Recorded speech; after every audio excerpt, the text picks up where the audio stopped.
Bismillahirrahmanirrahim. Assalamualaikum warahmatullahi wabarakatuh. Saya Mutmainnah MD SEIME dengan nomor induk dosen nasional 0902029004. Saya merupakan dosen tetap yayasan di Universitas Muhammadiyah Palu, Fakultas Agama Islam, Prodi Hukum Ekonomi Syariah.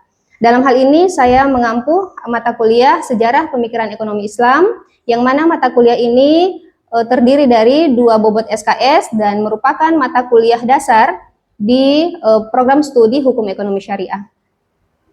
Adapun deskripsi mata kuliah untuk perkuliahan ini adalah membahas tentang perjalanan sejarah pemikiran ekonomi Islam yang dimulai dengan pandangan Islam mengenai ekonomi secara universal. Lalu periodisasi perkembangan pemikiran ekonomi Islam yang dimulai dari perekonomian dari masa sebelum datangnya Islam, lalu masuk pada masa Rasulullah, perekonomian Islam pada masa para sahabat, hingga perkembangan beberapa konsep Islam, uang, keuangan publik, sistem fiskal, dan beberapa konsep lainnya. Adapun capaian pembelajaran mata kuliah di mata kuliah ini, pada akhirnya diharapkan mahasiswa satu, mampu untuk memahami tentang kaitan Islam dengan pemikiran ekonomi Islam. Yang kedua, mahasiswa mampu memahami tentang periodisasi perkembangan pemikiran ekonomi Islam.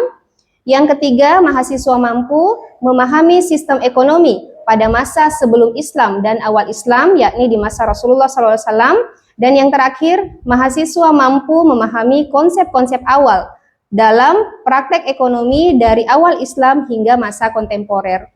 Sekian deskripsi mata kuliah ini, dan selanjutnya kita akan menyaksikan video pembelajaran mata kuliah Sejarah Pemikiran Ekonomi Islam. Baik, bismillah. Assalamualaikum warahmatullahi wabarakatuh. Waalaikumsalam warahmatullahi wabarakatuh. Bismillahirrahmanirrahim. Alhamdulillah, hari ini adik-adik sekalian kita bertemu di dalam mata kuliah Sejarah Pemikiran Ekonomi Islam.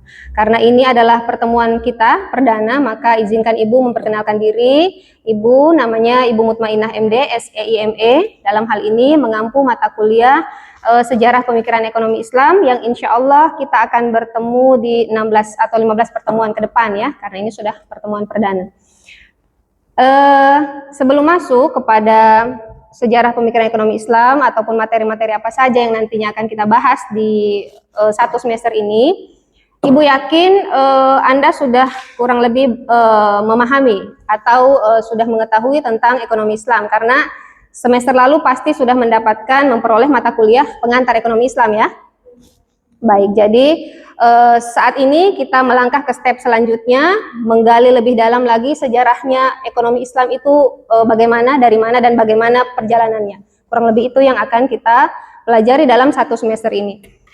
Nah, sebelum masuk kepada materi-materinya, yang pertama asal-usul ya. Kita masuk dulu kepada asal-usul pemikiran ekonomi Islam.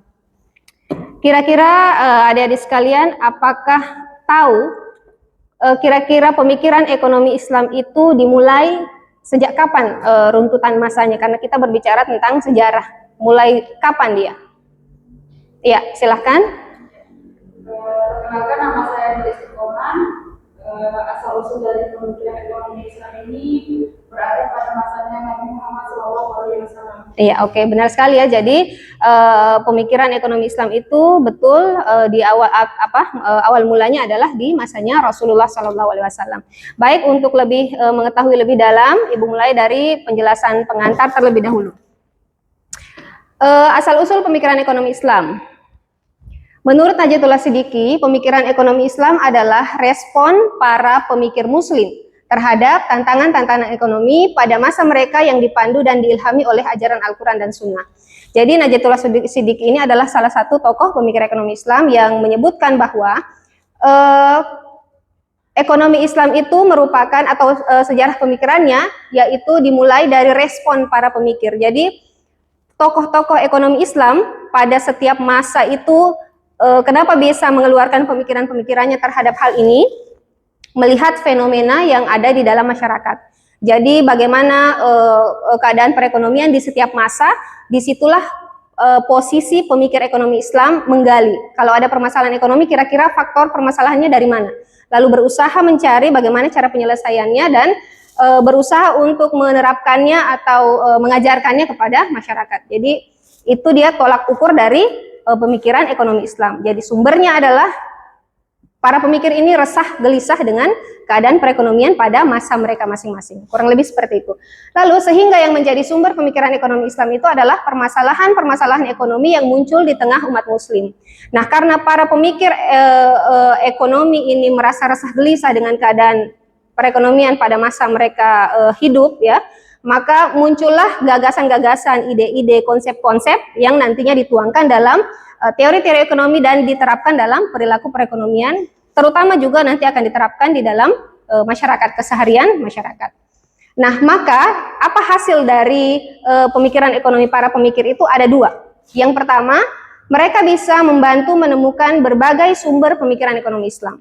Jadi cukup sentral peran dari para tokoh pemikir ekonomi Islam ini karena mereka dapat mencarikan solusi, jalan keluar terhadap permasalahan-permasalahan ekonomi pada masa mereka. Yang kedua adalah memberikan pemahaman yang lebih baik tentang perjalanan ekonomi dan konsep-konsepnya. Itulah yang Ibu sampaikan tadi bahwa mereka akan dengan kemampuan yang mereka miliki, kelebihan pengetahuan, maka mereka bisa mencari jalan keluar, kira-kira permasalahan A akan dicarikan solusinya seperti apa, permasalahan B solusinya seperti apa. Kurang lebih seperti itu ya, tentang asal-usul pemikiran ekonomi Islam. Selanjutnya, nah, pandangan Islam terhadap ekonomi. Ini sebelum kita masuk kepada rentetan sejarahnya. Yang pertama yang perlu kita ketahui adalah bagaimana Islam itu memandang perekonomian secara universal. Kita ketahui bersama bahwa Islam itu agama yang universal. Ya, Islam itu membawa ajaran rahmatan lil alamin dari setiap segi kehidupan umat manusia, termasuk di dalamnya ekonomi. Ekonomi ini masuk di dalam ranah muamalah, ya, ranahnya muamalah. Di dalam ranah muamalah itulah maka Allah Subhanahu wa taala menetapkan hukum-hukum perekonomian utamanya dan sunnah-sunnah Rasulullah di dalam ayat-ayat Al-Quran, di dalam sunnah-sunnah Rasulullah, juga termasuk di dalam praktek-praktek nanti yang akan kita bahas sekilas di pertemuan ini tentang apa saja praktek ekonomi yang dilakukan oleh Rasulullah, dan akan lebih mendalam lagi di sesi pertemuan berikutnya, gitu ya. Yang pertama, pemilik mutlak adalah Allah Subhanahu wa taala. Nah, dalam pandangan Islam, segala sesuatu termaksud di situ motivasi ekonomi. Kita berekonomi, ekonomi itu apa dia? Lekat kaitannya dengan apa dia? Mencari keuntungan, mencari uang, mencari sumber penghidupan, ya. Makanya landasan utama pandangan Islam terhadap ekonomi adalah pemilik mutlak adalah Allah Subhanahu wa taala dari segala sesuatu yang ada di muka bumi ini. Jangankan materi, ya, jangankan harta benda, kekayaan, aset dan lain sebagainya, bahkan nyawa kita pun yang pemiliknya adalah Allah Subhanahu wa taala. Sehingga dengan adanya motivasi ini kita bisa bergerak atau mengembangkan setiap tindakan perekonomian yang kita lakukan dalam keseharian, apakah kita mencari nafkah, apakah kita dan lain sebagainya, apapun motivasi ekonomi, kesadaran mutlak bahwa segala sesuatu itu adalah milik Allah Subhanahu wa taala itu sangat penting, karena itu yang akan menggiring, membimbing setiap umat manusia dalam langkahnya mencari sumber penghidupan, tahu mana jalur yang harus dilalui menurut syariat Islam dan mana yang tidak boleh kita lewati. Seperti itu. Jadi segala sesuatu mutlak milik Allah, segala sumbernya dari Allah dan akan kita kembalikan kepada Allah Subhanahu wa taala melalui sisi tanggung jawab kita, apa yang kita lakukan terhadap harta, bagaimana cara kita peroleh, bagaimana cara kita menyalurkannya. Tanggung jawab kita adalah kepada Allah Subhanahu wa taala, dan konsekuensinya nanti pada poin pahala dan dosa, ya, poin pahala dan dosa yang hanya difahami oleh umat muslim saja. Susah kalau berbicara pahala dan dosa dengan orang yang tidak seiman, gitu ya. Selanjutnya, statement keduanya adalah kepemilikan manusia bersifat relatif. Nah, ini keberlanjutan dari yang pertama tadi. Segala sesuatu kepemilikan mutlaknya adalah dari milik Allah Subhanahu wa taala. Yang kedua, kita posisi sebagai manusia, posisi kita adalah kepemilikan relatif. Apa maksudnya relatif? Jadi harta apapun yang sudah kita miliki, sudah kita upayakan, sudah ada sertifikatnya, atas nama, sudah balik nama dan lain sebagainya, tetap tidak bisa kita peroleh menjaganya secara utuh. Salah satu contoh, apapun yang sudah kita upayakan, tanah yang bersertifikat ya, harta benda, aset dan lain sebagainya, Allah ingin ambil dia dengan melalui jalur bencana misalnya, itu bisa saja ya, melalui jalur duka misalnya, atau melalui hal-hal jalur lainnya yang tidak perlu izin kita ya, tidak perlu izin kita. Kalau Allah mau ambil harta tersebut dengan cara apapun yang baik atau tidak baik ya tidak perlu izin kita. Maka itu dia semua milik Allah mutlak dan kita relatif. Sangat mudah sekali harta itu atau hal-hal yang berkaitan dengan perekonomian itu bisa hilang. Ya, bisa usaha terbakar lah dan lain sebagainya yang menimbulkan kerugian bagi manusia yang sudah mengupayakannya. Selanjutnya status harta. Nah, ini dia dalam pandangan Islam terhadap ekonomi, harta itu ada berbagai macam statusnya. Yang pertama, sebagai titipan. Allah menitipkan, mengamanahkan sesuatu kepada kita, kita lakukan atau kita gunakan dalam hal kebaikan atau keburukan. Yang kedua, harta sebagai ujian keimanan.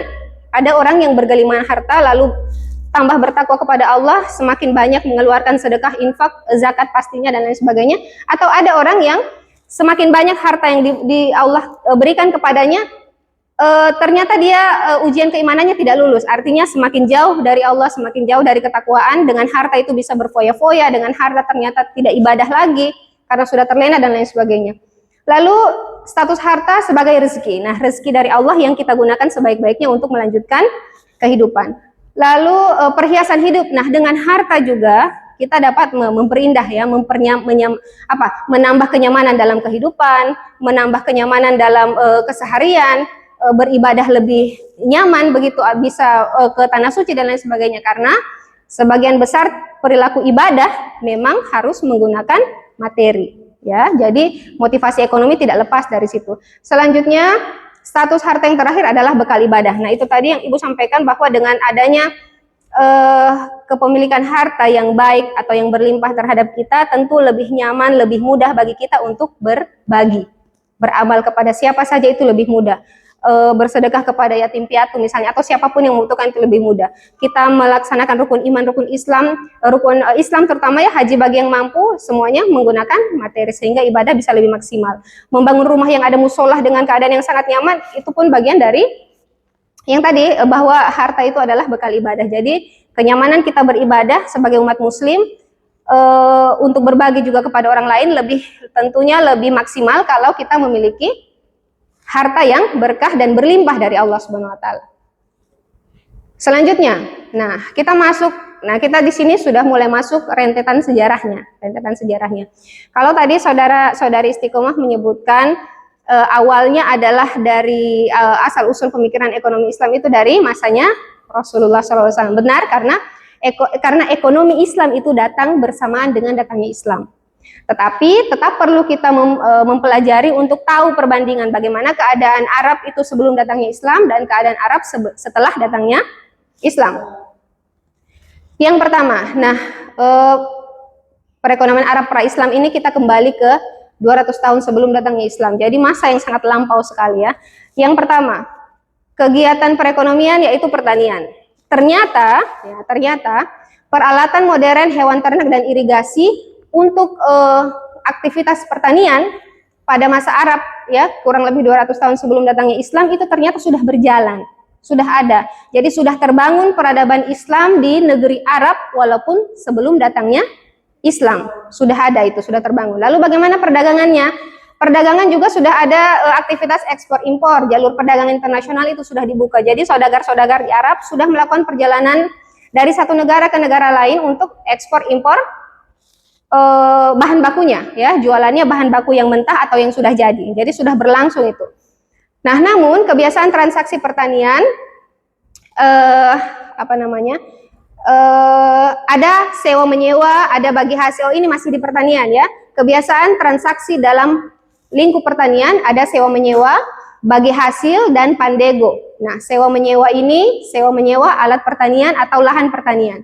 Lalu bagi hasil, ternyata sudah berlangsung juga bagi hasil itu siapa yang punya lahan dan siapa yang bekerja. Ya, sudah ada bagi hasil seperti itu. Yang terakhir adalah pandego. Nah, pandego ini bagi hasil juga, Tetapi caranya seperti ini. Pemilik memberikan modal, sedangkan penggarap menanggung pengairan, pemupukan, dan perawatan. Jadi kalau dalam pertanian ini Pandego betul-betul yang punya lahan itu hanya memberikan modal, lahannya dan modal, sedangkan yang menggarap menanggung proses pertaniannya, pemupukannya, perawatannya, dan penggarapannya. Seperti itu. Selanjutnya transaksi perekonomian, yaitu konglomerat sebagai pemodal dan pedagang sebagai pengelola. Ini juga ternyata sudah terjalin. Jadi banyak hal-hal dari segi perekonomian itu sebelum datangnya Islam ternyata juga sudah berjalan, gitu ya. Ini masih pra-Islam, di Arab pra-Islam.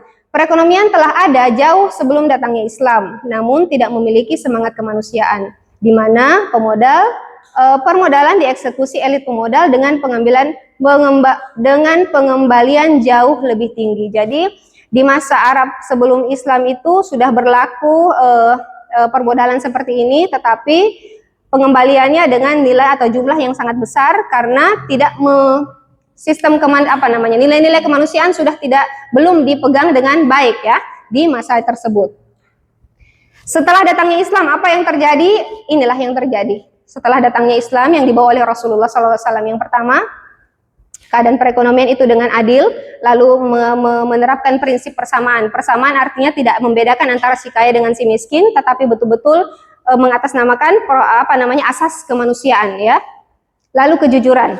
Selanjutnya larangan monopoli dan eksploitasi. Larangan monopoli dan eksploitasi itu dilarang semenjak datangnya Islam. Selanjutnya bimbingan orang kaya terhadap kaum tak mampu. Nah, ini konsep berbagi yang dibawa oleh Rasulullah, yaitu dengan anjuran zakat. Lalu kemandirian ekonomi. Nah, Rasulullah itu sangat mengharapkan kepada umat Islam untuk bisa lebih mandiri dari segi perekonomian. Bagaimana caranya? Nah, setelah ini akan kita bahas lagi. Nah, ini dia sistem ekonomi masa Rasulullah. Yang pertama, keadaan Madinah pasca Islam. Nah, setelah datangnya Islam, bagaimana keadaan Madinah? Ini sebelumnya, sebelum datangnya Islam. Yang pertama, tidak memiliki kepemimpinan yang berdaulat. Jadi perlu kita ketahui, Madinah sebelum Islam namanya adalah Yasrib. Sering dengar ya dalam kisah-kisah sejarah. Nah, kota Yasrib itulah Madinah sebelum datangnya Islam. Setelah Islam dia menjadi Madinah. Yasrib tidak memiliki kepemimpinan yang berdaulat. Kenapa bisa? Jadi Yasrib itu dihuni oleh kabilah-kabilah, suku-suku besar Arab yang saling tidak ada yang mengakui satu kedaulatan. Jadi masing-masing siapa yang lebih kuat maka dia akan memimpin. Seperti itu keadaannya. Sehingga kekacauan lebih mudah terjadi karena tidak ada satu kepemimpinan yang berdaulat. Lalu hukum pemerintahan dan masyarakat hidup dalam ketidakpastian. Kenapa ketidakpastian keadaan hukumnya, pemerintahannya? Karena memang tidak ada pemerintahan yang berdaulat yang didengar oleh seluruh rakyat Yasrib, tidak ada. Tidak ada satu kepemimpinan yang diakui oleh seluruh masyarakat di kota Yasrib kala itu. Sehingga, karena kejadian itulah penduduk Yasrib meminta Rasulullah menjadi pemimpin mereka di perjanjian Bait Aqobah, di mana orang-orang Yasrib di sini menjanjikan beberapa hal. Yang pertama, bahwa mereka siap melindungi Rasulullah, mereka siap membantu menyebarkan agama Islam, dan mereka siap tidak melakukan kerusakan, kekacauan, pembunuhan, ya, pertumpahan darah, bahkan menyiksa atau membunuh hewan dan tumbuhan pun mereka berjanji untuk tidak melakukannya. Sehingga dengan datangnya beberapa penduduk Yasrib itu kepada Rasulullah, maka berdirilah negara Madinah yang merupakan negara baru yang tidak memiliki sedikit pun warisan. Tidak memiliki sedikit pun warisan di awal berdirinya negara Madinah. Bisa dipaham sampai sini? Baik. Nah, selanjutnya, strategi ekonomi Rasulullah. Ini kita bahas singkat saja ya. Strategi ekonomi Rasulullah, yang pertama, Rasulullah itu membangun masjid. Tujuannya membangun masjid sebagai Islamic Center, karena masjid itulah yang menjadi pusat perkumpulan umat muslim, membicarakan dakwah, membicarakan perekonomian, membicarakan masalah kehidupan, masalah sosial, dan lain sebagainya. Bahkan pendidikan pun, kegiatan-kegiatan pendidikan betul-betul dilaksanakan secara disentralisasikan di masjid. Lalu merehabilitasi kaum muslim. Nah, merehabilitasi kaum muslim ini apa maksudnya? mempersaudarakan kaum Muhajirin dan kaum Ansor. Kaum Ansor adalah penduduk Madinah, kaum Muhajirin adalah yang datang dari Mekah, ya. Rasulullah mempersaudarakan mereka, apa tujuannya? Supaya kaum Muhajirin ini bisa mendirikan bisa membangun kehidupannya di negara Madinah melalui pertolongan kaum Ansor. Jadi satu keluarga dipersaudarakan sehingga satu keluarga menampung keluarga lainnya untuk menopang. Tapi itu tidak berlangsung selamanya. Ketika si kaum Muhajirin ini sudah mampu sedikit-sedikit menopang perekonomiannya, maka mereka akan kembali tidak tinggal lagi bersama. Ya, jadi hanya merupakan motivasi ekonomi, yaitu merehabilitasi kaum muslimin. Yang ketiga, membangun konstitusi negara. Nah, Rasulullah itu membangun konstitusi negara. Bagaimana caranya? Dengan cara yang pertama, mendirikan kedaulatan negara Madinah sebagai negara yang sudah merdeka. Ya, dengan menobatkan bahwa Rasulullah tugasnya sebagai pemimpin negara, sekaligus Rasulullah sebagai pemimpin agama. Jadi perannya Rasulullah adalah pemimpin negara dan pemimpin agama. Selanjutnya, salah satu hal juga yang terbesar yang terjadi pada masanya Rasulullah adalah mendirikan Baitul Mal. Apa itu Baitul Mal? Rumah harta, ya. Rumah harta, apa itu rumah harta? Jadi fungsinya rumah harta itu adalah menampung seluruh pendapatan negara, ditampung di Baitul Mal, lalu dikelola semaksimal mungkin penggunaannya Baitul Mal itu untuk kepentingan negara. Sampai sini bisa dipahami? Baik. Nah, selanjutnya, kalau tadi jadi dalam satu semester ini ya, yang akan kita pelajari nanti adalah yang pertama keadaan Arab pra-Islam, itu akan mendetail di minggu kedua berarti ya, di minggu kedua kita akan mendetail membahas itu. Yang kedua adalah periodisasinya pemikiran ekonomi masa Rasulullah SAW. Yang selanjutnya pemikiran ekonomi masa Khulafa Ur-Rasyidin. Siapa saja Khulafa Ur-Rasyidin? Oke, ada Abu Bakar As-Siddiq dan Ali bin Abi Thalib. Baik. Jadi bisa disimpulkan untuk saat ini dua khalifah ini, Umar bin Khattab dan Utsman bin Affan, lebih mengutamakan, bisa kita lihat dari pola kebijakan yang mereka lakukan bahwa manajemennya lebih teratur. Ya, dari Baitul Mal, lembaga Baitul Mal juga kala itu sudah banyak di masanya mereka ini ada pembaharuan yang dilakukan pada Baitul Mal dibanding di masanya Abu Bakar yang memang hanya melanjutkan dari kepemimpinan Rasulullah, dan Ali bin Abi Thalib sendiri yang memang pada masanya kurang stabil ya, tapi walaupun demikian tetap memiliki kontribusi ekonomi. Apa saja? Nah, akan kita lebih mendetail di sesinya nanti. Selanjutnya, di sejarah pemikiran ekonomi Islam selanjutnya, kita akan membahas lebih mendalam nanti tentang dinasti Umayyah dan Abbasiyah. Ini keberlanjutan dari kepemimpinan Khulafa Ur-Rasyidin. Nah, dinasti Umayyah itu berapa tahun? 90 tahun kejayaannya ya, memimpin negara Islam. Dinasti ini memimpin negara Islam dengan 14 khalifah.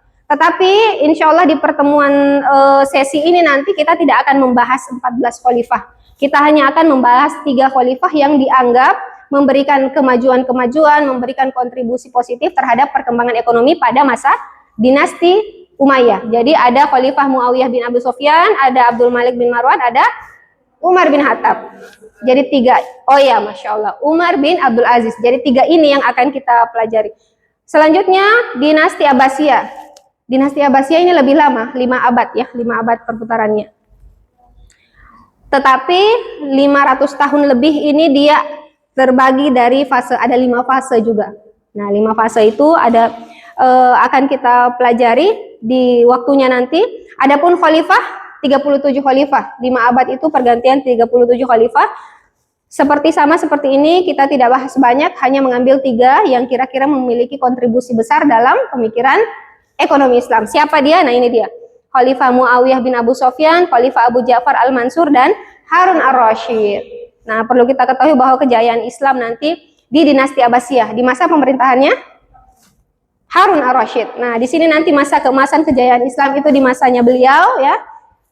Ceritanya panjang lagi, akan dibahas di sesinya nanti. Selanjutnya, ini pemikiran ekonomi Islam masa 3 kerajaan. 3 kerajaan besar ini bersambungan nanti dengan dinasti Abbas yang terdiri dari 5 fase. Nah, mulai fase ketiga, keempat, kelima itu sudah mulai mendominasi orang-orang dengan kebangsaan ini, sehingga setelah runtuhnya dinasti Bani Abbasiyah baru berpindah ke kerajaan-kerajaan besar, kerajaan Utsmani, ada kerajaan Syafawi di Persia, kerajaan Mughal di India. Kenapa ini bisa terjadi? Salah satu faktornya adalah persilangan, pernikahan persilangan ya. Itu yang pertama. Yang kedua, kenapa juga bisa terjadi peradaban Islam menyebar begitu luasnya sehingga melibatkan berbagai kebangsaan dan lain sebagainya. Tapi ternyata ada tantangannya, semakin besar kekuasaan, wilayah kekuasaan ternyata semakin tidak terjangkau oleh kepemimpinan pusatnya, sehingga memungkinkan terjadi banyak kaki, banyak cabang gitu ya. Bisa difahami, jadi banyak cabang ke bawah, penyelewengan, mendirikan apa dan lain sebagainya. Kurang lebih seperti itu. Jadi tidak jauh berbeda keadaan perpolitikan dari dulu sampai sekarang, ternyata begitu-begitu juga. Semakin luas kekuasaan, semakin sulit dikendalikan, akhirnya semakin mudah dirasuki faktor internal dan faktor eksternalnya. Selanjutnya, nah ini kita sudah masuk di pemikiran para tokoh ekonomi Islam. Di tokoh ini, nah kita tidak akan membahas tokohnya satu persatu, tapi berdasarkan periodenya. Periode pertama itu ada 3 tokoh, Abu Yusuf, Abu Ubaid, dan Yahya. Periode kedua ada Al-Ghazali, Ibnu Taimiyah, dan Ibnu Khaldun. Periode ketiga Shah Waliullah dan Muhammad Iqbal. Masa kontemporer ini yang masih berjalan sampai masa kita sekarang ini, ya. Jadi ada Muhammad Baqir As-Sadar, Munajatullah Siddiqi, Umar Chapra, Afzalur Rahman, Muhammad Abdul Manan, Monzer Kaf, dan Adi Warman Azwar Karim yang merupakan tokoh pemikir ekonomi di Indonesia. Jadi semakin akhir pertemuan nanti kita sudah semakin dekat dengan masa kini ya, karena yang kita bahas adalah masa kontemporer. Perlu adik-adik ketahui bahwa periode pertama, kedua, ketiga, dan kontemporer ini walaupun yang disebutkan di sini adalah para tokoh, tapi tetap saja nanti kita akan masuk di masing-masing kebijakannya, hasil pemikirannya, gitu ya. Di pertemuan mereka kita akan bahas apa-apa hasil pemikiran mereka yang berkontribusi terhadap perkembangan pemikiran ekonomi Islam. Baik, ini di slide terakhir, di pertemuan terakhir juga insya Allah sebelum UAS nanti pembahasan kita adalah mazhab pemikiran ekonomi Islam kontemporer. Ada mazhab Baqir As-Sadar, ada mazhab mainstream, ada mazhab alternatif. Tinggal kita melihat kira-kira kita berada pada mazhab yang mana saat ini ya, kalau dalam kacamata ekonomi, pandangan ekonomi. Baik, sekian kira-kira apa yang bisa Ibu sampaikan untuk mata kuliah ini. Ibu buka sesi pertanyaan kalau ada 1 atau 2. Siapa yang mau bertanya? Oh iya, baik, silakan.